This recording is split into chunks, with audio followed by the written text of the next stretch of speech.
All right, thank you all for joining us this afternoon for our 2024 Colorado Latino Exit Poll briefing. I am Curtis Hubbard with On-Site Public Affairs. We'll turn it over to our panel here momentarily. I would like to tell you that the way we will be conducting the webinar today is we will go through a presentation of results, and then we will be taking questions at the end. You can feel free to submit questions using the webinar Q&A feature, or you can raise your hand afterwards and we will call on you and unmute your audio. This meeting is being recorded, so if you would like a copy of the recorded webinar when we are done, I will put my email in the chat and you can email me and we will get you a copy of that. With that, I'm going to turn it over to our panelists. And why don't we start with you, Dusty? Introductions. Let's see. I'll get it started for us. Hi, everyone. Great to see all of you. Thank you so much for being part of our post-election briefing. This is our second time we've done an exit poll. The first one was in 2022. I'll be introducing our researcher, Dr. Gabe Sanchez with BSP Research. And I'll actually start the first slide, Dr. Sanchez, if I could, just to introduce the initiative. As many of you know, Voces Unidas as well as Color have partnered in a research initiative called the Colorado Latino Agenda. Every September, we publish a report that is based on a public opinion survey, one of the largest in the state of Colorado. And every other year, during midterms and during presidential years, we also release the Colorado Latino Exit Poll. As you know, in Colorado, we do not track race or ethnicity of voters. And so it's important that we are capturing and quantifying the impact that Latinas and Latino voters have in Colorado as it relates to some of the most important elections in the country and in the state. So without further ado, we're going to turn it over to our research partner. BSP Research has been part of this initiative since 2021. And of course, they conducted the research as part of this exit survey. Dr. Sanchez. Thank you very much, Alex, for the warm introduction. Thank you, Alex, to you and Dusty and all of your team for all the work behind the scenes to get us to this exciting point. Thank all of you for weathering what I'm sure was a late evening for all of us, watching election results and being here with us today to talk a little bit about Latino voters across the state of Colorado. I'm going to jump right into it and give you guys a breakdown of some of the major findings from the election survey. Start with the methodology. You see the key points to emphasize is that this was a nonpartisan survey. So we made sure that all of the content obviously was nonpartisan. The way I'll present the results will obviously reflect that. And this was randomly drawn from a representative sample of Latino voters. You see the overall sample size was 600, so that has a plus or minus 4% on the margin of error across the results that I'll present for you today. And really excitingly, we ensured that we had an oversample of some of the key districts across the state of Colorado. So I made sure we had a minimum of at least 100 completes in Congressional District 1, Denver metro area, obviously, Congressional District 3, and Congressional District 8. Obviously, 3 and 8 had a lot of importance to it in terms of the overall saliency of the battle for control of the House. And CD8 has the largest Hispanic population in the state of Colorado. Just note that with the N of 100, the margin of error is obviously a bit bigger, actually quite a bit bigger than the 4% that we see in the overall sample. But we do have the ability to look at some of the variation across those 3 districts relative to the overall numbers that I'll present for you. You see the field dates ran from October 24th all the way through Election Day. Anybody that we talked to before Election Day that told us they were sure that they were going to vote, but they hadn't quite cast their ballot, we hung up or ended the interview with those folks and tried to recontact them on Election Day to ensure that we actually had all 600 individuals that were confirmed voters from the Latino population in Colorado. The data was collected through a blended approach, like we always do at BSP Research, included web-based interviews and telephone interviews. We used both landlines and cell phones to try to contact individuals in both English or Spanish, so fully bilingual interviewing to make sure, again, we had a representative sample of all Latinos in Colorado, not just those that are English dominant. We resulted at the end of the day with a partisan distribution of 56% of the sample self-identified Democrats, 23% Republican, and 21% independent. Right. It also gives you a breakdown of the overall ideology across the sample. Again, just making sure that all of you folks see that it was balanced in terms of both partisanship and ideology and representative of the state's overall population demographics for Latino voters, specifically in the state of Colorado. So I'll start off with a quick overview of some of the main overall findings before I walk through them in much more detail for you. Probably the main take-home point that I'm sure all of you are looking forward to seeing more details on in terms of overall presidential vote choice. We found that across the sample, 67% of Latino voters across the state of Colorado indicated that they supported Vice President Harris in 2024.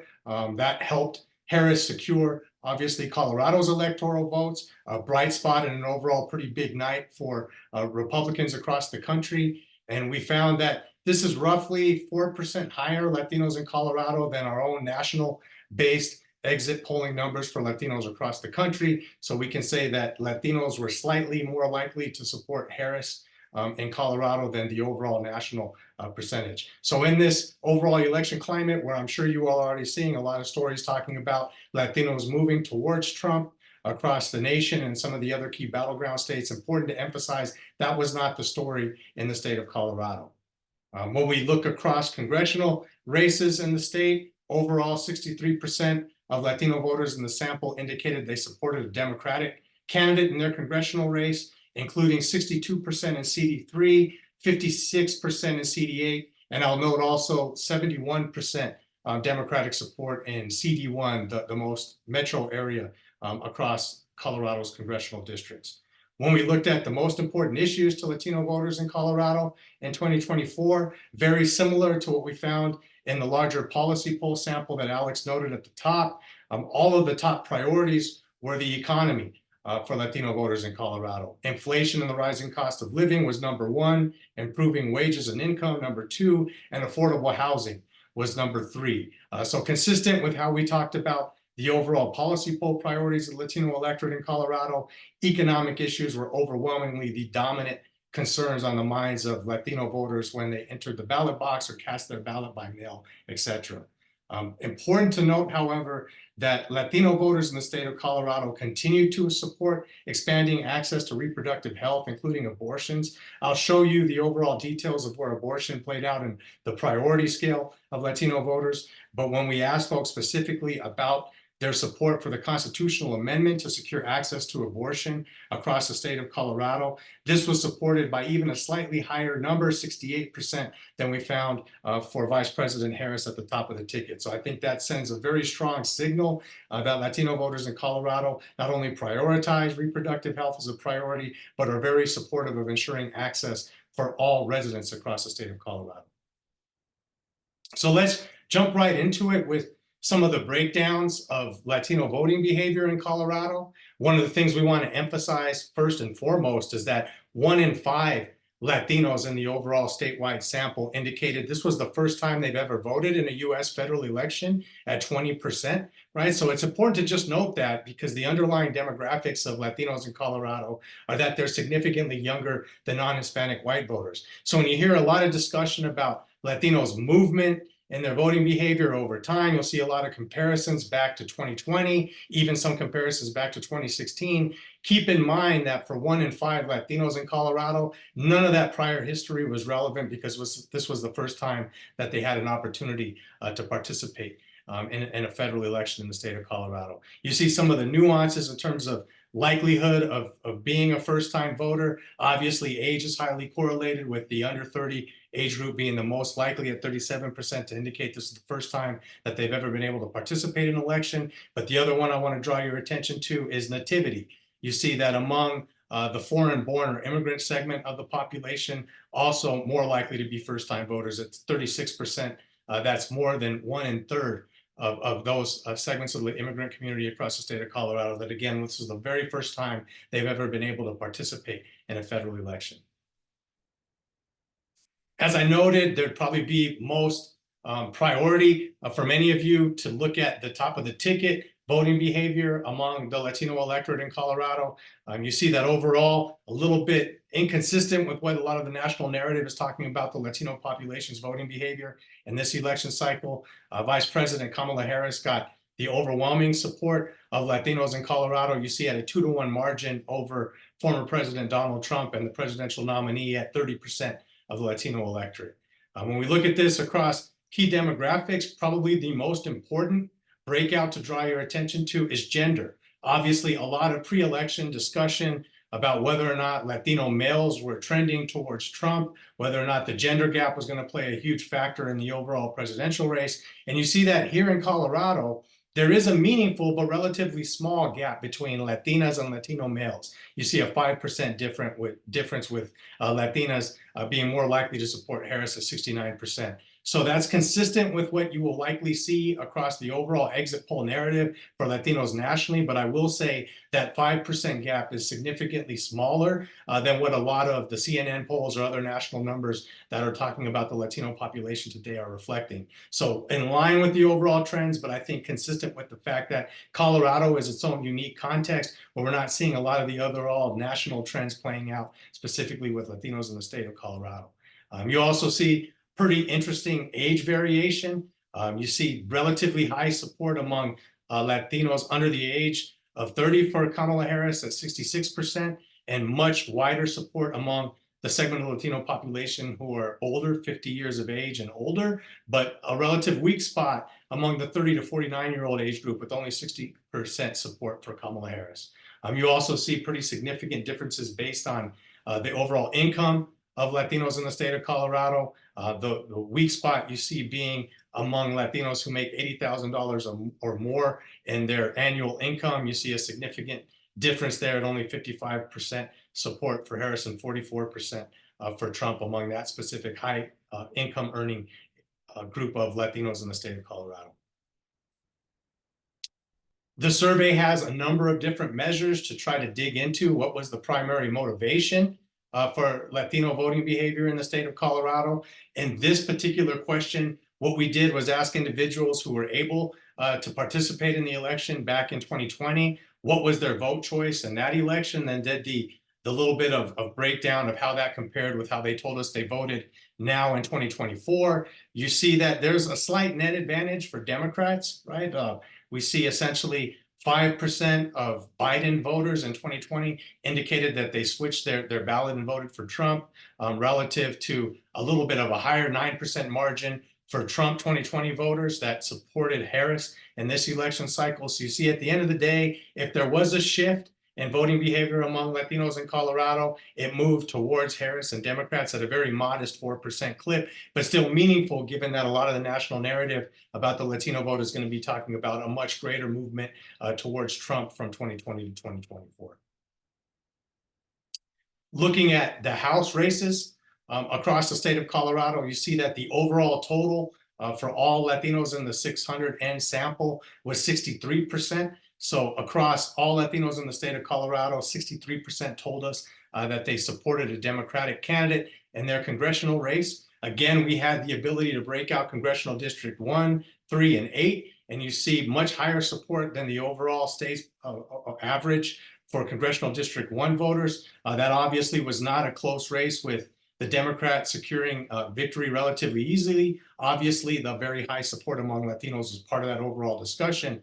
A little bit lower support at 62% in CD3 definitely, I think, had some implications for the eventual Republican winner in that congressional district. And then probably the most interesting was CD8, where obviously there's still being votes tabulated. So I don't want to say too much about the overall outcome because that's still to be determined. Cataveo, however, is still maintaining a small lead in that race. And although relative to 2022, when we saw significantly higher support for Cataveo in that election, this majority, 56% among Latino support for her, even in an election where Republicans ran a Latino Republican against her. That obviously had implications, and we saw her overall Democratic vote share, or Latino vote share for that matter, decrease. The 56% support she got from Latinos definitely will help carry her over the finish line if her small lead maintains through the final counting of that really important congressional race for the state of Colorado.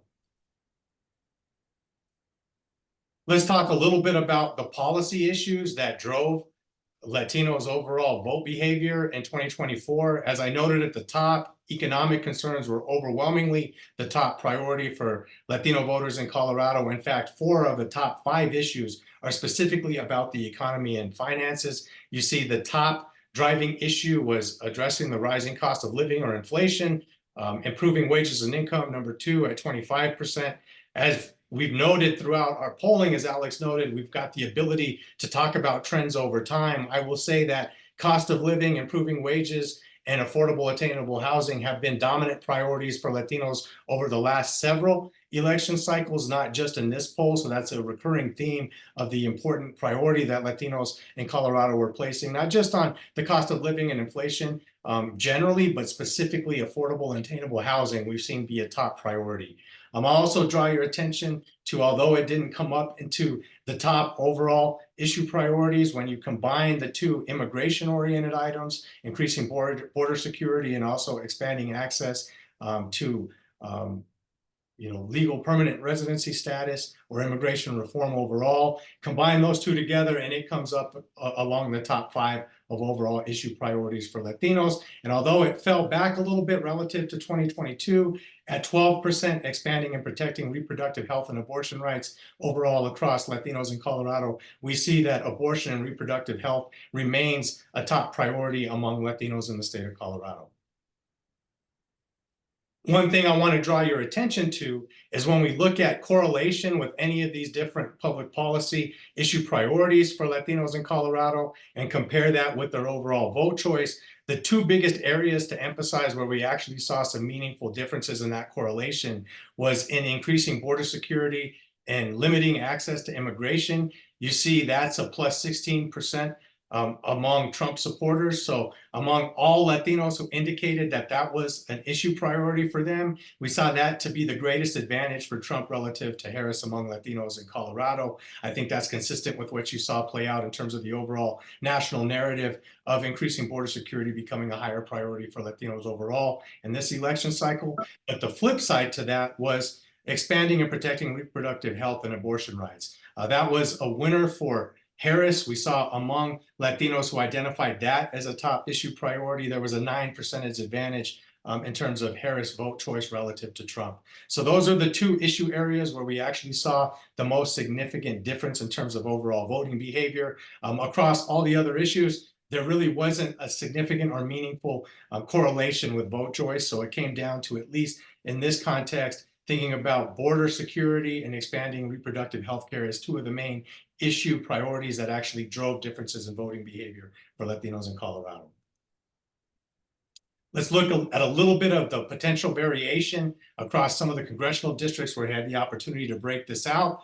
You see, very consistent with the overall numbers, economic concerns were the top priorities for Latino voters in CD8, with 4 of the top 5 issues being the economy and personal finances. But you see some slight variation, right? If anything, addressing the cost of living or inflation was even a higher priority for Latinos that live in CD8 relative to the rest of the state.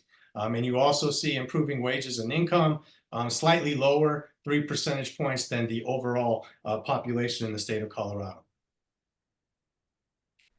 As you might imagine, when you see high numbers of economic concerns across the board, not big variation when we look at CD3 either. However, again, if anything, Latino voters that live in CD3 were more likely to prioritize improving wages and income than Latinos across all the other congressional districts. So that, in essence, we know whether you lived in congressional district 3 or 8, we see, again, economic issues are the top priorities. So when we start to shift from talking about the election in terms of who won to the issue priorities and policy agenda of the Latino community in the state of Colorado, it's important to emphasize the economy and specifically addressing inflation and finding higher paying jobs are the key priorities for Latinos across the state. We asked individuals at the end of the day, which party would be the best at addressing their top priority concern. And you see that overall across the state's Latino population, there was a perception that Democrats would be better at addressing their #1 issue at 52% relative to 26% for Republicans. 13% indicated that for their top issue priority, there'd be essentially an equal good job being done by either Democrats or Republicans. And so I think that's part of the overall story of why Latino voters in Colorado differed a bit from Latinos nationally. In Colorado, their perception was, at least for the issue that they cared most about, Democrats would do better at addressing that issue than Republicans. When we look at this across age, which was an important source of variation we saw in our data in Colorado, as well as what a lot of the narrative is going to be talking about for Latinos nationally, you see that overall, consistent with what we saw in terms of a higher support for Vice President Harris among Latinos who are over the age of 50. We see the same trend in terms of the perception that Democrats would be better at addressing the issues that they care most about.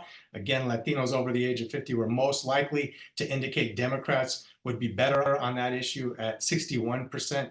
And I think that's, again, consistent with what we saw on the vote choice measure.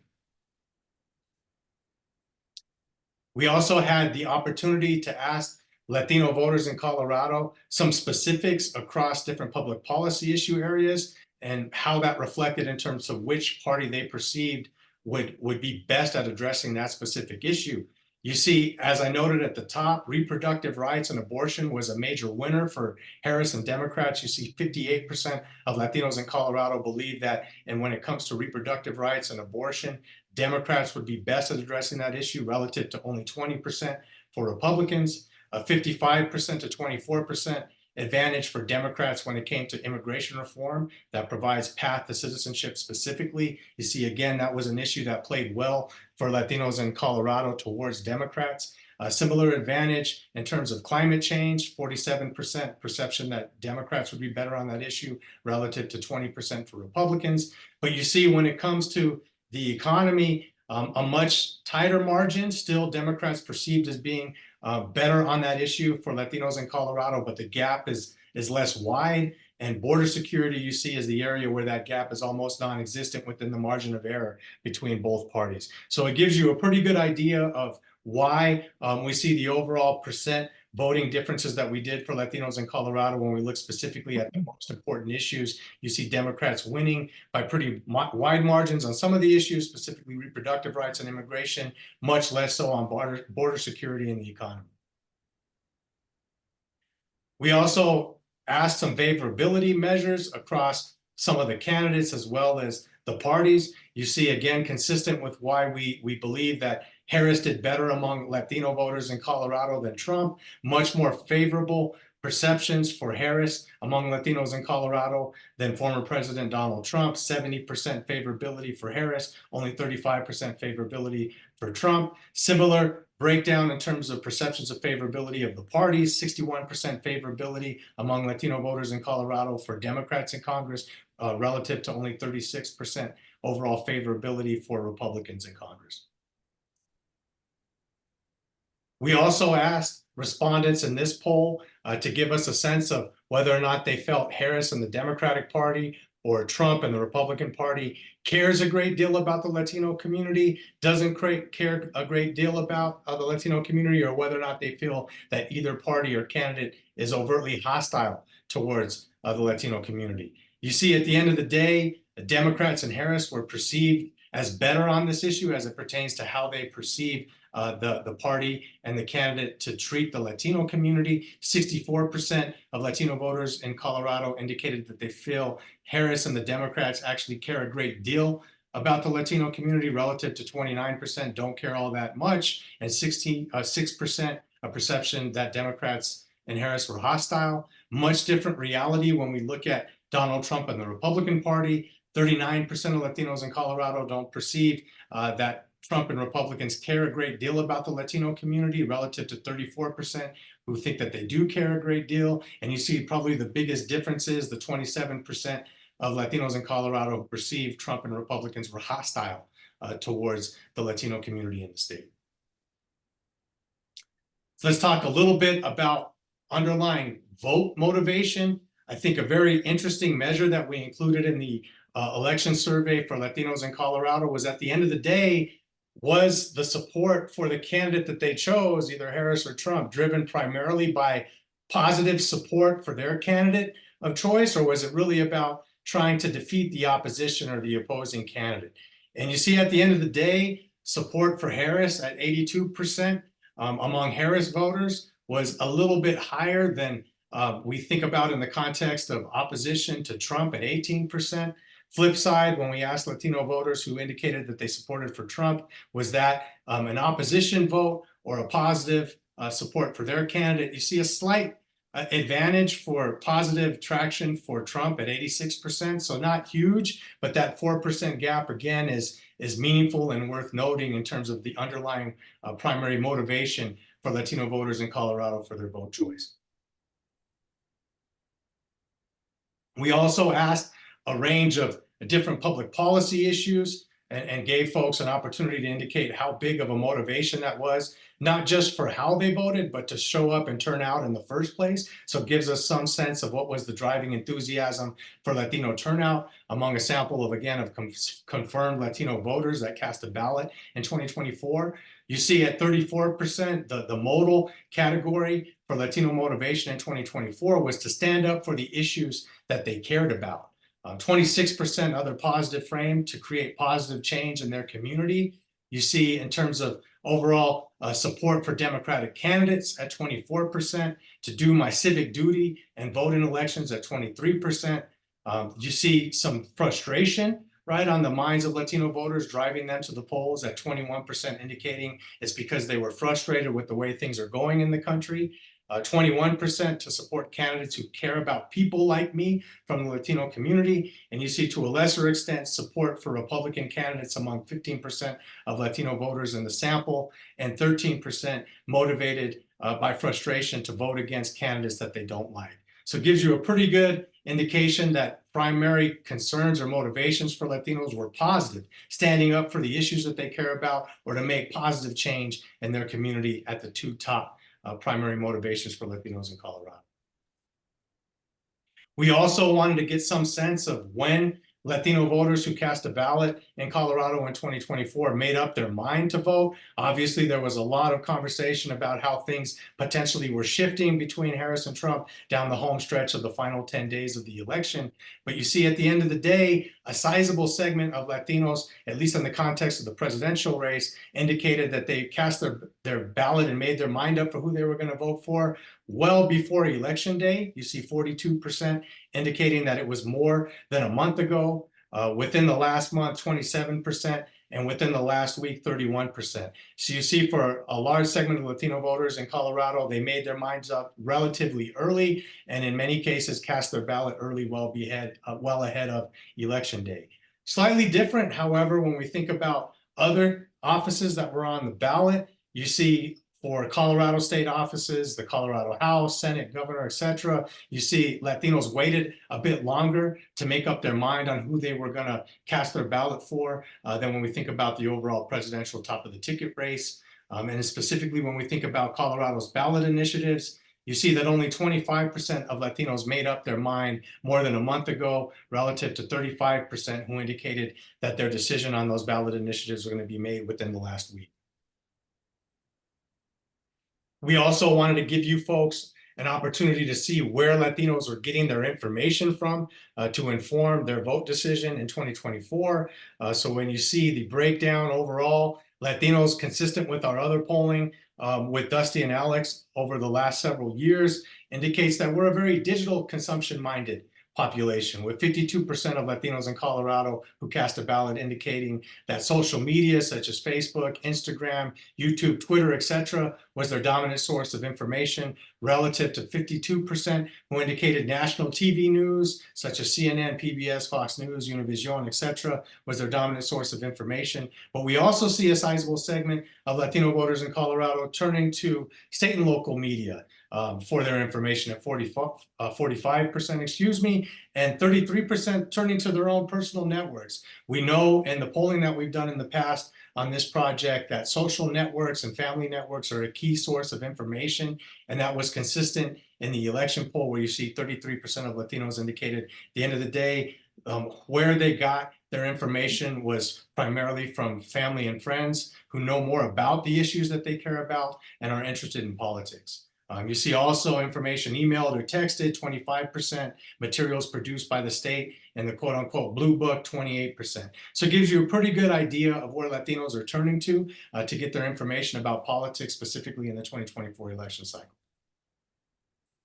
We also wanted to track, not just in the context of voting, but Latinos overall engagement across a lot of other different types of political activities in this election cycle. You see that a sizable segment of the Latino voting population at 48% essentially said they self-mobilized other segments of their network, right? 48% indicating that they encourage their friends or family to register to vote. In many cases in our polling, we actually have found that for Latinos in Colorado, this self-mobilization, working to get other people in your network to get engaged in the election, actually outpaces either of the parties' outreach to Latinos in Colorado. So it's important to note that in many cases, our community is doing the job of the parties by mobilizing individuals and getting them registered and interested in voting. You also see a 24% sizable segment of Latinos supported or promoted a candidate or a campaign on social media or online. 19% attended a campaign rally or event, whether that was online or in person. And you also see a sizable segment of Latinos across the state of Colorado at 18% worked with others to try to solve a community problem or signed up to receive emails or text messages from a political organization or organization that operates within the state of Colorado to better the overall needs and desires of the Latino population. So again, gives you an idea that Latinos were involved in this election in a number of different ways, not just as voters. Finally, almost finished.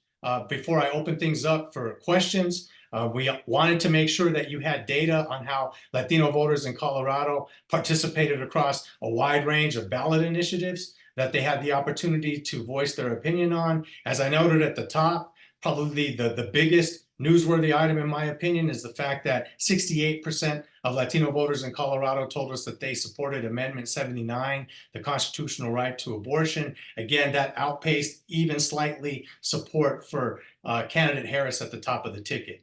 Also strong support for Amendment 80, constitutional right to school choice, at 67%. And also the majority of Latino voters across the state of Colorado supported Proposition 131, establishing all candidate primary and ranked choice voting for the general elections across the state of Colorado, and 56% Prop 130, providing more funding for law enforcement.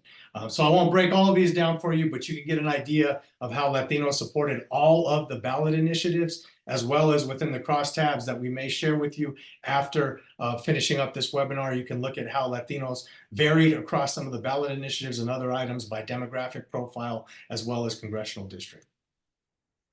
We also found, again, consistent with the policy poll that we produced for Dusty and Alex and their teams earlier in this year, overwhelming support across a wide range of what we would frame as pro-abortion statements that we read to them or they were able to read online before indicating their preference. At 78%, Latino voters in Colorado strongly believe that elected officials should pass laws protecting access to abortion and contraception. 74% banning abortion could put women's health and lives at risk.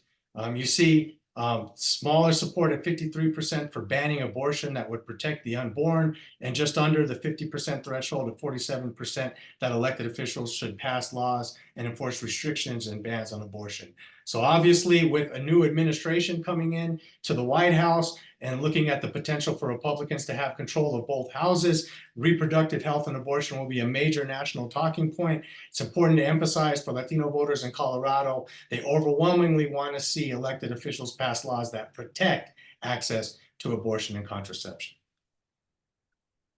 Finally, I'll just highlight in closing some of the nuances to the 3 congressional districts that we had oversamples to be able to break out numbers for. When we start with Congressional District 1, again, that's obviously an urban district that trends heavily Democrat. You see Latinos in that district prioritize inflation to a greater extent than Latinos in other policy issue areas in other districts.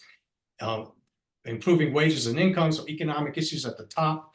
And they're also 7% more likely to believe that Democrats are better for addressing their top concern than Republicans. So again, in a district that trends Democrat, it's not surprising to see slightly higher support for Harris and slightly higher perception that Democrats are better at addressing the issues that they care about.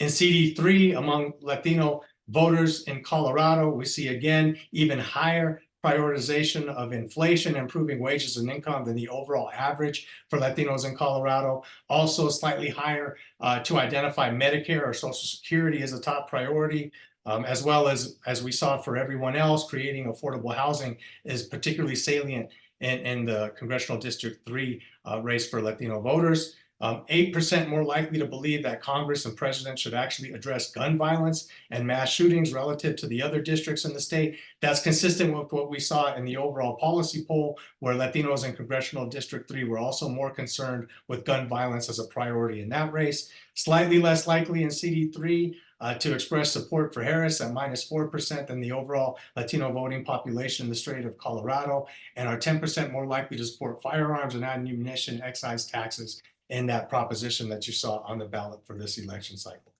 And finally, in the all-important Congressional District 8 race, featuring 2 Latino candidates, we saw even higher prioritization of inflation as a top policy issue priority for Latinos in Congressional District 8 relative to all other districts. And we saw +4% more likely to agree that elected officials should pass laws protecting access to abortion and contraception. So that's a priority for all Latinos in Colorado, but particularly so in Congressional District 8. And that will conclude the presentation that I have for you today, hopefully leaving some time for questions and answers for myself or Alex or Dusty. Thank you very much for making time for this webinar to break down how Latinos in the state of Colorado cast their ballot and the underlying reasons for why. Thanks, Gabe. We did have one question during the presentation. Someone asked if the within the last week finding, is that within the last week of the election or within the last week of when they were contacted for the poll? Within the last week of the election, I believe is how the question was framed. Great question. Okay.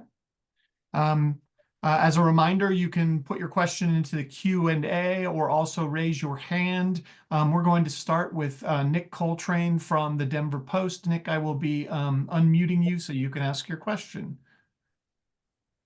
Well, thank you all for putting this on. And Dr. Sanchez, you touched on this a little bit, but I was hoping you could elaborate on the CD8 results. I'm looking at the exit polls in 2022. It looked like Congresswoman Caraveo had about 75% support.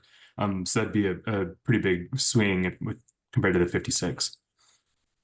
Yeah, I appreciate that question, Mr. Coltrane. We knew that would probably be one of the top questions, so we started to look a little bit at some of the underlying trends. I think one thing that we want to note is the political science literature. In fact, a lot of my own published work has emphasized over the years that whenever Latinos see 2 candidates on the ballot, they essentially often split the ballot between those Latino candidates. So back in 2022, when Caraveo was the only Latino on the ballot, you saw that high surge of over 70%. Republicans, by running a co-Latino on the Republican side, basically were able to eat into that advantage. And that's, I think, the #1 reason why we saw that number for Caraveo drop relative to 2022. And then we have a question from Esteban Hernandez with Axios Denver. He's also got his hand up, so I'm going to unmute him and we'll allow Esteban to ask his question. All right, you should be able to go. Oh, hi. Bill, thank you for doing this. I just wanted to ask Gabe, do you have any insights as to why Latino men in Colorado are remaining Democratic supporters despite what we're seeing at the national level, suggesting they're starting to shift to the right? Do you have any insight as to why that might be the case here locally? Yeah, great question, Mr. Hernandez. I think part of the overall discussion is that when at least I was looking at some of the other exit poll data from CNN, et cetera, when you looked at attitudes towards abortion between Latino men and women nationally, that gap is significantly wider than it is among Latinos in Colorado. So I think where maybe in some other states, the Democrats leading with reproductive health might have not played as well with Latino males, that definitely was not the story in Colorado.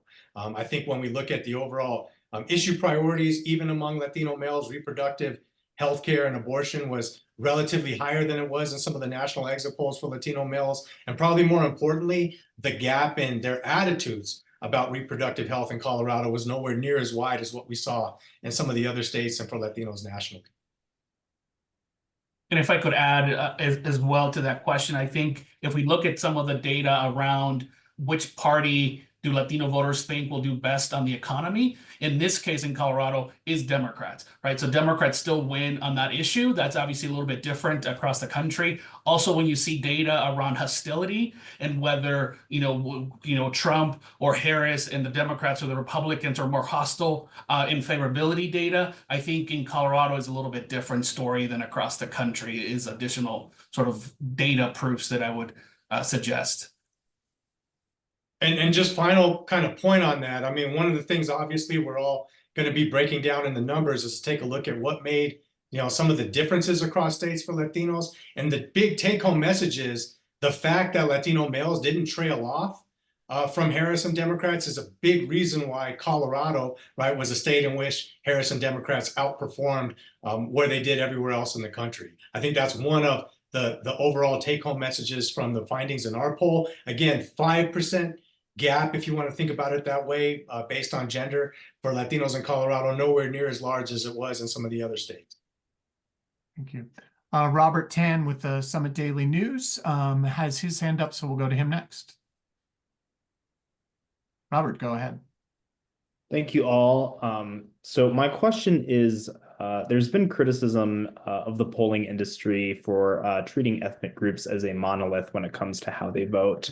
I'd be curious to know if you think this criticism is fair, and if so, do you think that this plays into why Latino voters in Colorado have not shifted in the same way as voters in other states, or why we've seen discrepancies in the voting patterns between Latinos here and elsewhere in the country?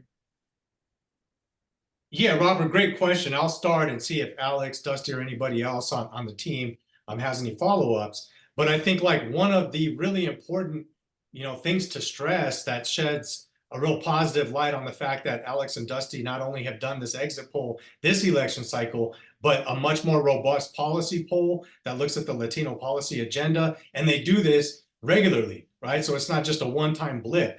What that does is essentially allows elected officials and candidates to know what the policy agenda of the Latino community is in Colorado that speaks to all of those nuances. Because we had such a large sample size for the policy poll, the N of 1,600 in one state, that's by far the most robust survey of Latinos in Colorado that's been done over the last several years. We're able to break out what Latino policy preferences were across a number of different public policy issues by all of those demographics: age, nativity, region of the state, etc. And so I think that actually leads to better campaigning, because candidates know where Latinos stand, not as a monolithic group, but across all those nuances. So I think that's just a credit to Dusty and Alex for the great work that they do to make sure that the polling that we do for them in Colorado isn't just of Latinos in Denver, like a lot of the polling that I see of Latinos, if it exists, for Colorado. Can I just add something to that now that my laptop is cooperating with me? Let's remember that Latinos in our state are not only communicated with or interact with candidates or parties, it's organizations like Colorado and Voces who have been doing work for many, many years to educate, organize community. And so that is, that's going to show up in how they answer questions and the saliency of different issues for them. So it's not like we're all living in different worlds. We're all here working and impacting the capacity and the education and the awareness of our community around these issues.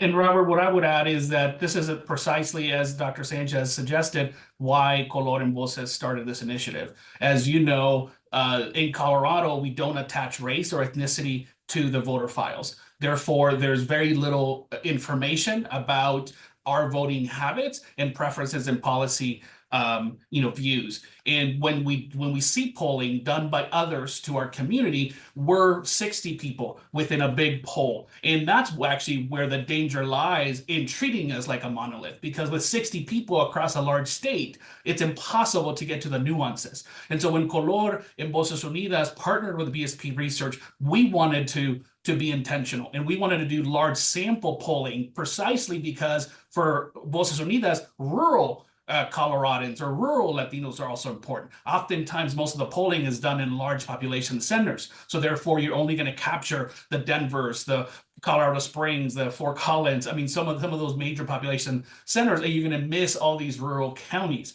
And so for those three reasons, I think our research is probably trying to get away from that, from treating Latinos all the same and getting into some of those biases. While no polling and no research initiative will be perfect, this is the start of something in Colorado that has never been done. Where large sample polling, and now almost 5 years into the project, we now can get into longitudinal studies to be able to see trends over time across different policy areas and different demographics. So thanks for the question, Robert. And next up, we have Rosanna Longo Better, and I will unmute you so you can ask your question. Rosanna, go ahead. Thank you so much, Curtis, for giving me this opportunity. Really fast, I have a lot of questions. One of the questions that I have that I put up is, do you see that did the support for Trump rise from 2020 to 2026 among Latinos in the state of Colorado? And then the other one that I will love if Dusty or Alex can answer will be, so what's next as Voces Unidas de las Montañas organization that you do so much for our communities? What is next? Good. Dr. Sanchez, why don't we have you take that? First one is on whether we have any data showing an increase in support for Trump over time among Yes. So the upside is, at least, and remember the nuance of this is we only asked the question of Latinos who were able to vote in 2020. Keep in mind, a large segment, as we noted, of Latinos voting population is too young to have been able to have that comparison. But for those that were old enough to have voted in both elections, we asked them directly, right? Did they switch their vote choice? And keep in mind that the relative movement towards Trump was actually 4% smaller than Trump voters from 2020 that moved towards Harris. So unlike the national narrative, if there was movement between 20 and 24, it moved towards Democrats. Again, a pretty small margin. We're not talking about 20-point swing, but that small 4% margin is, again, one of the reasons why I think Harris did better in Colorado than she did nationally. Thank you so much. And then the question for Dusty and Alex, I believe, is what's next for your organizations? Yeah, and I'll answer it around the question that you asked about trends. So this is exactly, and I sort of shared in answering Robert's question, is that this is why we do this research. Community-led research is because we want to see trends over time. And so in 2025, we're going to work while we're also going to do obviously our traditional polling that we do every September and release that new publication. We're also going to do a longitudinal study where we're going to take now 4 years of data plus 2 exit polls and actually start to pull out trends and themes so that we can help the ecosystem, the community, better understand what's happening within our community. Are we becoming a Texas? Are we becoming a Florida? The data doesn't support it, but obviously we sort of share that every single time. But I think doing longitudinal studies allows us to do that. And so that's, I think, a next phase as part of the Colorado Latino agenda that both Color and Voces Unidas are very committed to continuing to do this work. And thank you to all of you who support our organizations as institutions or individually, because this is the only way we're able to do this. Obviously, this research is not, it's very labor intensive, as everyone here knows, and it's year round because we're doing this every single year now for 4 and going into our 5th year. Thank you. Dusty, anything that you want to add? Okay. Quickly here at the end, we have a question in the chat from Yvette Fernandez, and she said that Dr. Sanchez, you noted Colorado has unique qualities. Can you give some comparative context how Colorado is different from other Western states like Nevada, and how Western states may be different from Eastern states? Yeah, I mean, one of the things that jumped out to my team and I when we were looking at the results as they came out of the field was Latinos were much more likely across a range of issues to perceive that Democrats were better at addressing the issue that they care about. One of the big national headlines first thing this morning was, you know, Trump did better among Latinos primarily because of concerns about the economy. And in this poll of Latinos in Colorado, you saw that gap between Democrats and Republicans was much smaller on the economic issues, but Latinos still perceive Democrats were better at solving the problems that they perceive with the economy than Republicans were. I think that's one big difference in terms of the overall policy preferences and their perceptions about the parties than what we've seen for Latinos nationally.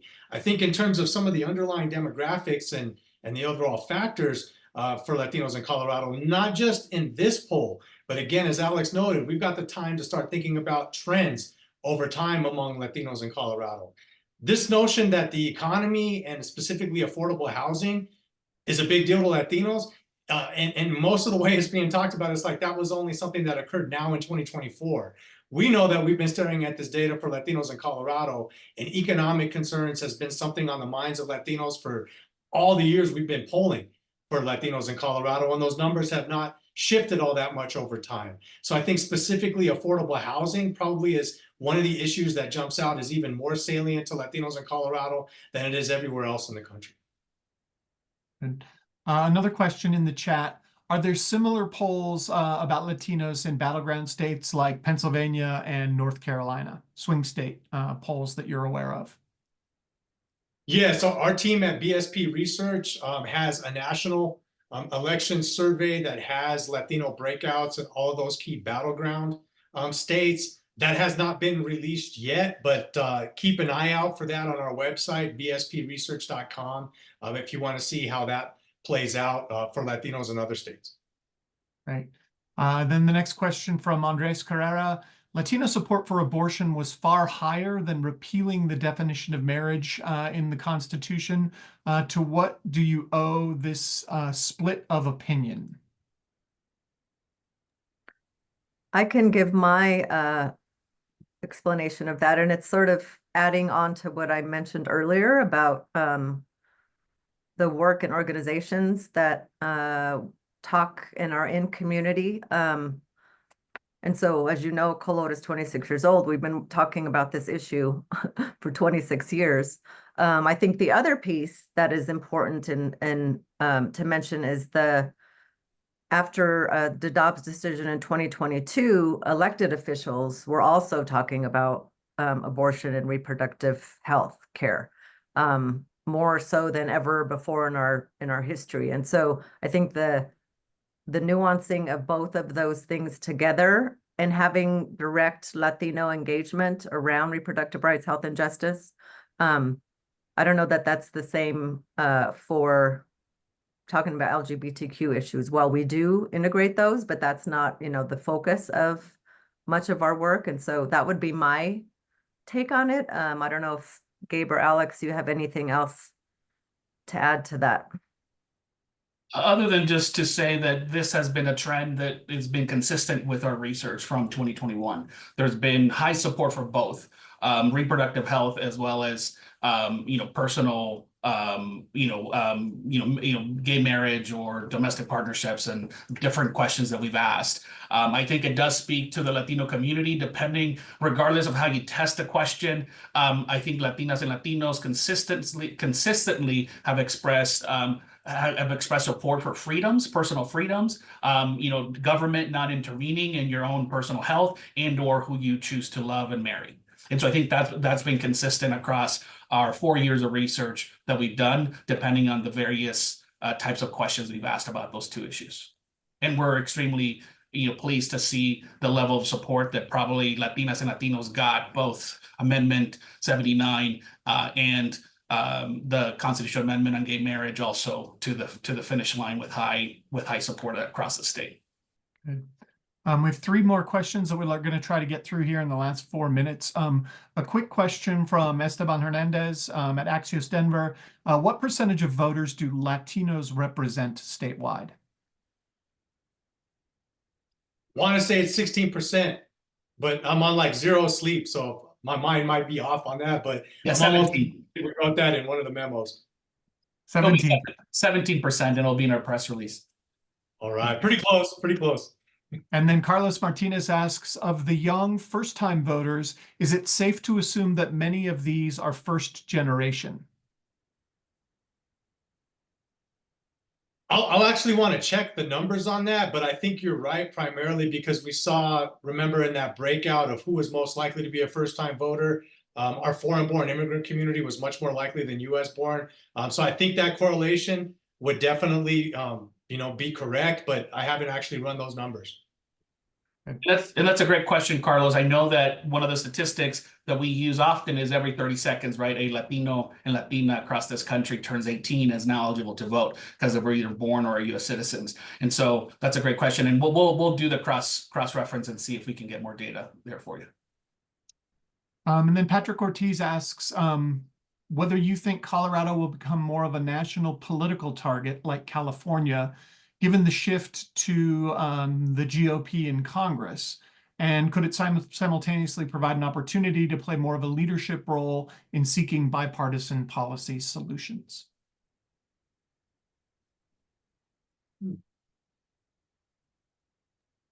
I mean, I think, from Voces Unidas sort of standpoint, I think what we're interested in with the Colorado Latino agenda is to provide community-led research that captures the sentiment and the views and the preferences of Latinas and Latinos in rural Colorado as well as urban Colorado, and to make sure that as also practitioners, our organization also does policy, also does advocacy, also does field programs, to make sure that that will of Latinas and Latinos gets it's front and center in the political agenda of Colorado politicians and policymakers, whether it's at the local level, at the county municipal level, whether it's at the state legislature and with the governor, or whether it's at the federal government. And so that's what I would say, that I think for us is less about which party is leading. We hope that Republicans join Democrats. It sounds like in Colorado, our data suggests that Latinas and Latinos are preferring Democrats and have more trust on Democrats to fulfill some of their policy preferences and views. But again, for us is a matter of getting that agenda forward, getting some of the policies that really are going to impact the lives and improve the quality of lives of people and working families in every single corner of the state, not just in Denver, not just in different places. Yeah, I don't have much to add to that other than, like, regardless of which party, right, controls political power, the data that we've collected, not just in this survey, but over time on this collaboration, has screamed economic concerns for Latinos, right? Inflation, higher paying jobs, we can't afford to live in our own community. Those are the narratives that we've seen over the past several years from Latinos in Colorado. So regardless of whether it's Democrats or Republicans, whichever hopefully bipartisan approach to tackling those issues can increase the probability that, think about it this way, Latinos actually can afford to live in the communities that they've grown up in. I think that's going to basically be the party that champions Latinos in Colorado for the long term. That is a great note on which to end. As a reminder, the recording of this presentation today will be available. Please email us at news@onsitepa.com, and then we will be posting the presentation as well as the top lines and a press release to the website shortly, and that press release will be going out as well if you received the media advisory for today's event. I'm going to give our panelists one last chance to speak, and then we will finish for the day. Panelists, anything else you want to add? Just remind folks, the website, the URL for the exit poll is www.coloradolatinoexitpoll.com. You can also find it through our Colorado Latino Agenda in Policy Agenda websites as well. So, and thank you so much for taking the time to learn more about our initiative and the data. Please reach out to Dusty and I, and we'll make sure that if you need more data, we'll work with BSP Research to to see if we can meet those needs that you have. Thank you so much. All right. I'll just note, I'd like to thank Alex and Dusty for your team's trust in BSP Research to collect the data that you allow us to partner with you on. And as noted, if you have any follow-up questions, things that you don't see in the data that you have questions about, if you get in touch with Alex, Dusty, and their team, I will do my best on behalf of my team to turn those results over for you. Thanks everyone for joining us today. Thanks to Dr. Sanchez, Dusty, and Alex for your work, and we will talk to you all soon. Bye-bye. Thank you.